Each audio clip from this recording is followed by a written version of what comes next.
بسم الله الرحمن الرحيم والصلاة والسلام على أشرف المرسلين سيدنا محمد وعلى آله وصحبه أجمعين. Bonjour mes enfants, aujourd'hui on va réviser ensemble une leçon de lexique nommée les antonymes et les synonymes. Commençons par la lecture des exemples suivants. À côté de moi, ma petite fille Shed qui va m'aider. Allez, Lisha, allez-y. Rachid part en colonie de vacances. Doucement, doucement. Rachid part en colonie de vacances et il est bien content.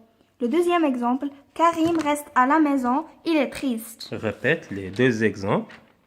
Rachid part en colonie de vacances et il est bien content. Le deuxième exemple, Karim reste à la maison. Karim reste à la maison, il est triste. C'est très bien.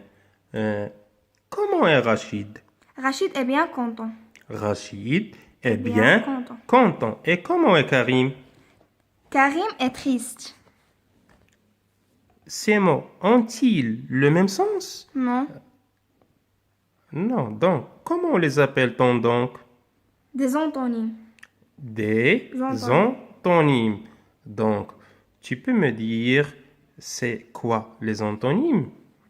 Les antonymes sont deux mots qui ne sont pas des mots. Sont des mots de même nature grammaticale qui s'opposent par leur sens. Oui, c'est très bien.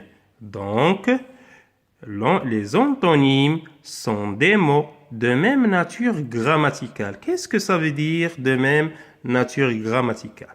C'est-à-dire que le contraire d'un nom, c'est un nom. Le contraire d'un verbe, c'est un verbe. Le contraire d'un adverbe, c'est un adverbe. Le contraire d'un adjectif, c'est aussi un adjectif. Donc, les antonymes sont des mots de même nature grammaticale qui s'opposent. Donc, c'est le contraire. Pardon? Les antonymes, c'est le contraire. C'est le contraire. On va lire. Allez, lis. C'est quoi les antonymes? Les antonymes sont des mots de même nature grammaticale qui s'opposent par leur sens. C'est très bien. On dit qu'ils sont des contraires. C'est très bien. Donne-moi des exemples. Petit, c'est le contraire de grand. Avant, c'est le contraire d'après. Descendre, c'est le contraire de monter. En haut. En bas. C'est très bien. Blanc. Noir. Oui, c'est très bien. Donc, c'est les antonymes. C'est très bien, ma fille. Maintenant, on passe aux exemples C et D. Allez, ma fille, lis. Elle adore les voyages. L'autre exemple, oui. Elle aime lire les histoires. Répète encore une fois. Elle adore les voyages. Elle aime lire les histoires. La fille adore quoi? Elle adore les voyages. Et elle aime quoi? Elle aime aussi lire les histoires. Les mots soulignés. Adore et aime. Ont-ils le même sens? Oui. Comment appelle-t-on les mots qui ont le même sens? Ils sont des synonymes. Oui, on les appelle les synonymes. Donc, tu peux me définir c'est quoi les synonymes? Les synonymes sont des mots qui ont à peu près le même sens. Répète encore une fois. Les synonymes sont des mots qui ont à peu près le même sens. Oui, c'est très bien, ma fille. Donc, les synonymes sont des mots qui ont à peu près le même sens. Un mot peut avoir plusieurs synonymes. Oui. Écoutez bien avec moi. Il faut savoir qu'un mot peut avoir plusieurs synonymes.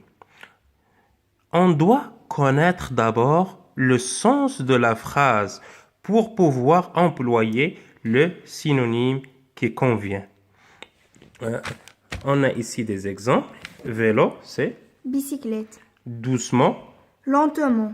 Permis. Autorisé. Voiture. Automobile. C'est très bien. Car. Parce que. Oui, car c'est parce que. Interdit. C'est défendu. Oui. Bicyclette. Vélo. Oui, c'est ça, c'est très bien, ma fille. Donc, on dit que les synonymes sont des mots qui ont à peu près le même sens.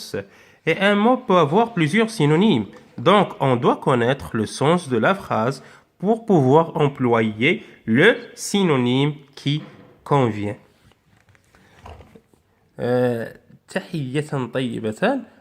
فقط إخوتي بالنسبة للطلبة بالنسبة لتلاميذي الأعزاء وتلميذاتي الأعزاء، هناك بعض التلاميذ الذين يجدون صعوبة في فهم هذه المسائل ونحاول أننا نديروها باللغة العربية، نحاول ندرج شوية. وإن كانت كما أقول دائما أن هذه المسألة تربوية لا تجوز، ولكن كما ذاك للضرورة أحكام. نعم، للضرورة أحكام، لأنه بالنسبة للدراسة عن بعد خاصة بالنسبة للابتدائي قد نجد بعض الصعوبات، لأنه ليس هناك أفضل من أن التلميذ يكون في الفصل في القسم دياله. فنسأل الله سبحانه وتعالى أن يزيل هذه الغمة وأن يرجع تلامذتنا ويرجعنا إليهم سالمين إلى أقسامنا كي نواصل هذه المسيرة العلمية. إذن فالدرس ديالنا اللي شرحناه كان لي زونتونيم إي لي سينونيم، يعني الأضداد والمرادفات، يعني الضد مع الشرح. والضد ديال الكلمة يعني كنسموه لي زونتونيم، يعني الكلمة وضدها. بالنسبة للسينونيم الشرح ديال الكلمات، غير هو لا بغينا نشرحوا واحد الكلمة ابني العزيز وابنتي العزيزة، ضروري ما خاصني نشرحها مراعاة للسياق ديال النص والسياق ديال الجملة. إذا نقرأ الجملة نعرف السياق ديالها اللي أقوم بشرح الكلمة. فتحية طيبة مباركة.